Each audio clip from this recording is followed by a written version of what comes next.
Welcome back everyone. Hi, if you're new, I'm Tori, and today we are going to chat about some reads from July and August. It's been a minute and I feel very rusty at this, so bear with me. This might be a little awkward. I do have a lot that I want to share with you guys, and unfortunately it's not all great because there were some really disappointing sequels that I've read and also a disappointing new release that I fully expected that I would love. Let me know down in the comments how your reading has been going, what you've been loving, and even some disappointments that you've had, and I hope you guys enjoy this video. Let's get into it.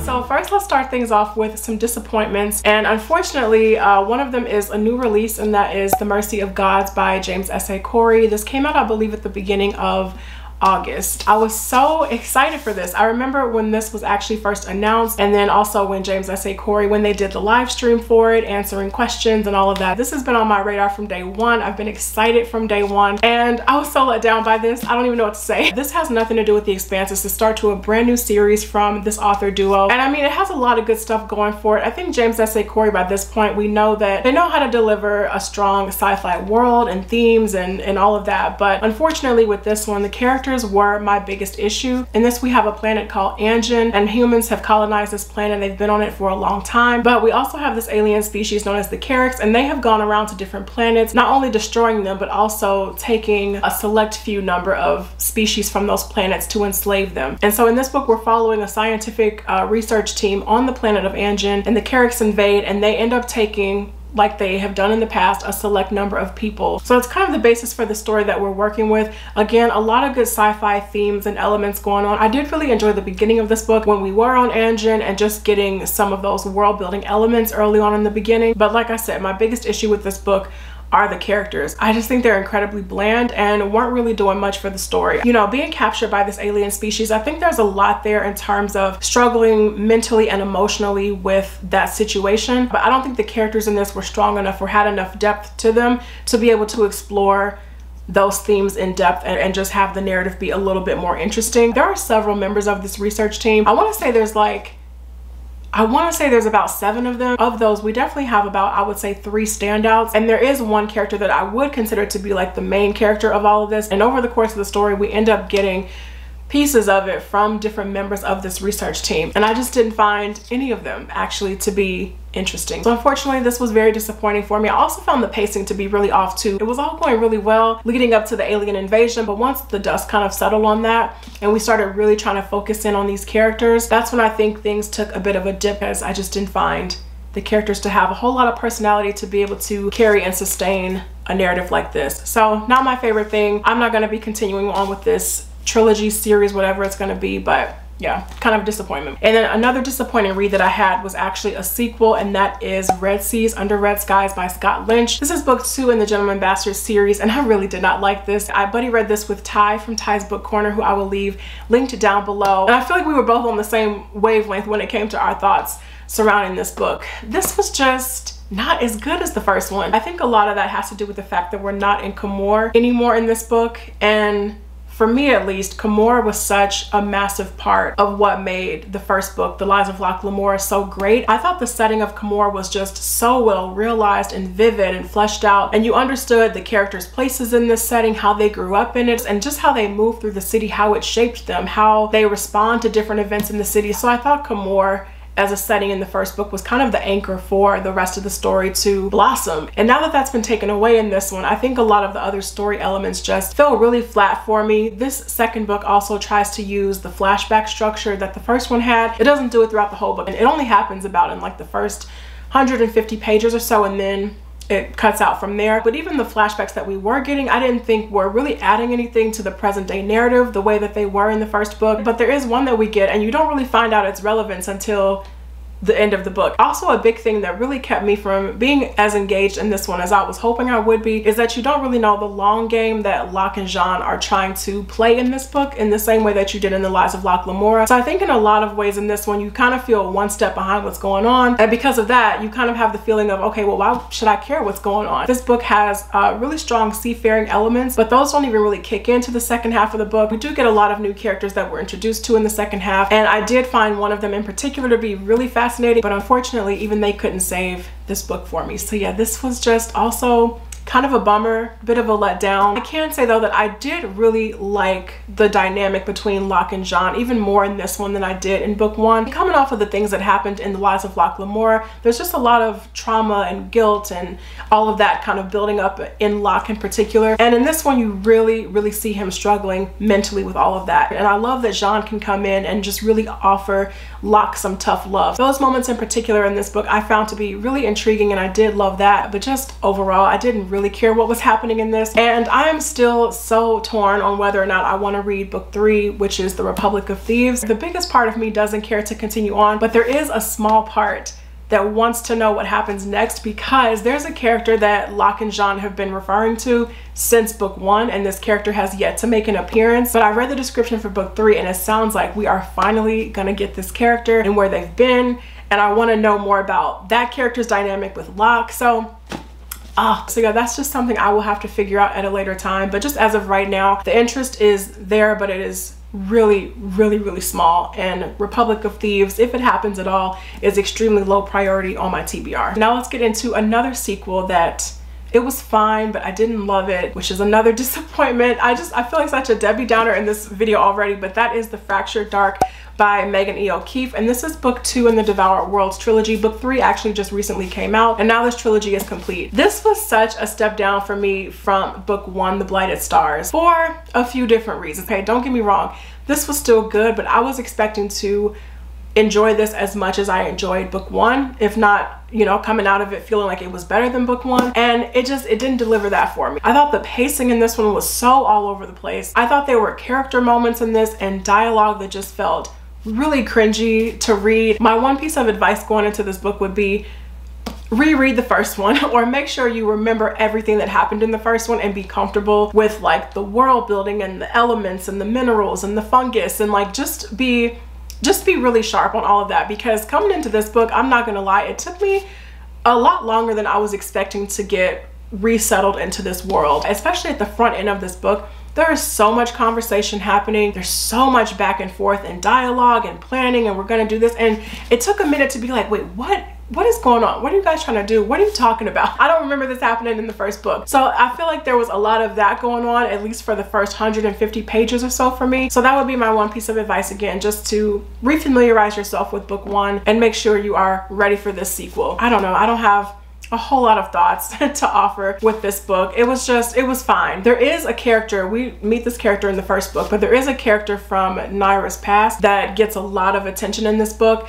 and I do think their dynamic is extremely toxic, but I do think their dynamic offered a really nice contrast to some of the bigger plot elements that were going on, and it also just gave Naira more of an intense backstory, which I did enjoy. But overall, it was fine. Tarquin and Naira, I feel like in my head, I know they're supposed to be a lot older than what I'm thinking of when I'm reading, but sometimes the way their dialogue comes off, I'm always picturing them to be a little younger. I know that was rambly, but not my favorite thing. I don't know what it is with these sequels this year. I feel like I've been trying to really check off some of these series off my TBR, and then I get to book 2 and I'm like, oh, do I really want to finish this series? I do think eventually The Devoured Worlds is a series that I will check off my TBR, maybe sometime before the end of the year, but it's definitely not going to be an all-time favorite or anything like that. But I do like Megan E. O'Keefe, so I'm excited to see what she does next after this trilogy. Now let's quickly get into The Well of Ascension by Brandon Sanderson. Don't laugh at my beat up copy. This is the second book in the Mistborn trilogy, and by the time this video goes up, I am already deep into book 3, The Hero of Ages, and I really enjoyed this sequel.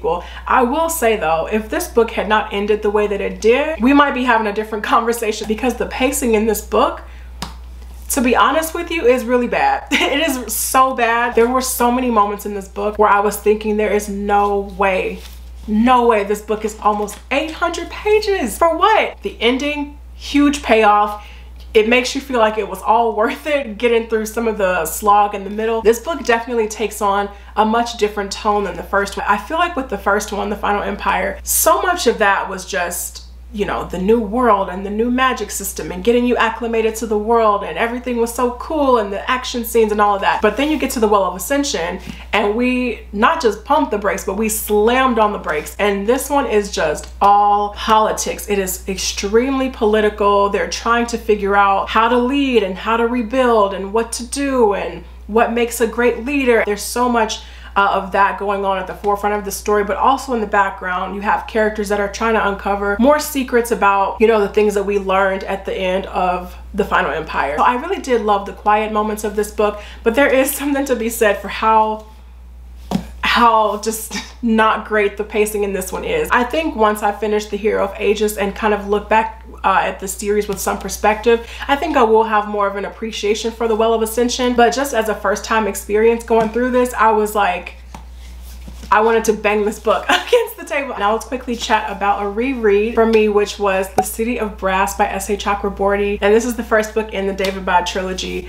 I love this. I love this even more the second time around than I did when I first read this in 2020. Let me just for a second take you back to 2020. Reading wise, let me take you back to 2020. 2020 I feel like was the time when I was really beginning to find my stride as a sci-fi fantasy reader, content creator, and really begin to, you know, sharpen my reading tastes and you know, grow just more confident in what I liked in sci-fi fantasy, that sort of thing. And I remember reading The City of Brass in 2020 and just coming away loving it. But I remember at the time I was so in love with like the adventure aspect of this narrative. But now coming back to this book 4 years later, I wouldn't say there's like more that I'm picking up on, because I did recognize it in 2020, but now it's just the case that I think I have a bigger appreciation for, you know, the really heavy political intrigue of this book that is just incredible. I know the David Bad trilogy is a relatively popular fantasy series. It definitely has its fans, but I still feel like in terms of just seeing this in fantasy recommendations, it still feels so underrated in my opinion. This is incredible. This is the story of our main character Nari, and she tries to just make a living getting by, swindling people on the streets of Cairo, and she accidentally summons this djinn, Dara, and it becomes clear pretty quickly that Nari does not belong in Cairo, and so the two of them end up going to Daevabad. But in the process of that, you begin learning about the history of all these different tribes and their political ties to each other. It's so incredible. And I was kind of blown away on the reread by how deep and complex that political intrigue and that historical nature of this story really goes. And I just came away a second time even more in love with this, even more in awe of this world building and just the nature of the story as a whole. So I love this. I moved right into Kingdom of Copper, and I'm happy to say that this is a trilogy that will be finished out. Now let's quickly talk about Jade Shards by Fonda Lee. This was also incredible, and this one is actually not a novella like Jade said it was. This is just a collection of four different short stories, and the characters that they follow, it was so good, you guys. One of the stories in here follows Aitmata when she was younger, and there's a character that you already know from the original trilogy. They're like kind of a background character, someone that's just mentioned. And so that character and Aitmata actually knew each other while they were growing up. So that was really amazing to see. I loved it. And then there's one story that focuses on a very young Andon and another character who I am not going to spoil who it is, but this is a character from the original trilogy as well. And then we have another story that focuses on Hilo and Win, which I just thought was really cute. And then the last one is about Shay, and that one takes place a little bit before the events of the first book, Jade City. Greenbone Saga is my favorite fantasy series of all time. I will take whatever Greenbone crumbs Fonda Lee wants to give us, but I do think this was probably the last, like, you know, prequel, supplemental thing for the Greenbone Saga. But yeah, I absolutely love this. Highly recommend it, but only after you have finished the original trilogy. And then next, I finished a really surprising fantasy novella, and that was The Fall by Ryan Cahill. And this is actually a prequel to the Bound and the Broken series. Bound and the Broken and Ryan Cahill have been on my radar for actually, you know, not a long time, but more like just a good amount of time. The series though is really chunky. The first book not so much, but I have seen these books get bigger and bigger, and I think the third one is like 1,400 pages. This is definitely not a series that I wanted to commit to in 2024, but I was curious because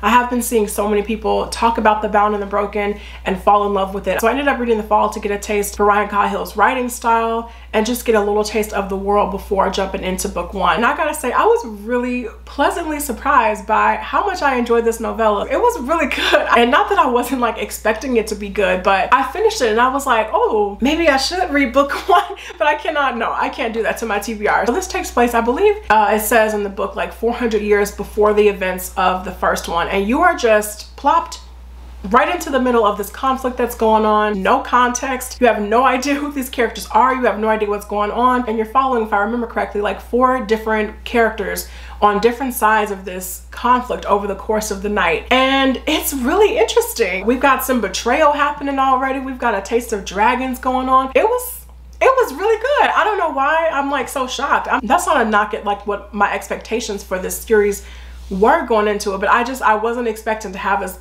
good of a time as I did. I thought I was just gonna like it and be like, oh, that was nice. Can't wait to read Bound and the Broken in 2025. It just already gives me that vibe of having a traditional fantasy feel to it. But there's definitely some heart put into that you can, you know, pick up on pretty early on, which I really appreciated. So I really enjoyed that. And I'm now just even more excited to finally pick up Bound and the Broken in 2025. That was really great. And just last but certainly not least, what has been a shining light for me in 2024 has been the Sun Eater series. I did finish Howling Dark and I'm on the 3rd book right now, but we got a lot to talk about. We got some novellas to talk about. It's just a lot of Sun Eater going on right now. This series just continues to be incredible. It's incredible. I keep saying this about Sun Eater, like if you guys are sleeping on this series, I know it's been going around, it's been gaining some popularity, but if you're still sleeping on this series, you gotta wake up and pick it up. This is incredible. Empire of Silence was such an incredible foundation for this series, and Howling Dark is phenomenal. This is where I think the series breaks out and starts to become like this big grand space opera. Like the world expands. We already knew the world was big from the first one, but the world is big, the conflict is getting more intense. But also in this one, I love the heavy lifting that Christopher Rocchio is doing with Hadrian's character in this book. You can see in this one how Hadrian's beliefs, naivete, if you want to even call it that, about the Cielsen are really beginning to change. And you see just even small decisions that Hadrian is making in Howling Dark that are slowly setting him on this path where he's going to end up where future Hadrian is telling this story from. It is just, it's incredible. It's been so fascinating just to, even where I am in Demon in White right now, I'm like 250 pages into Demon in White. Hadrian's character just keeps growing. I think what's so incredible about this series is not only how it's just continuing to expand and how this conflict with the Cielsen keeps getting darker, but it's how, if you really think about it and think back to Empire of Silence,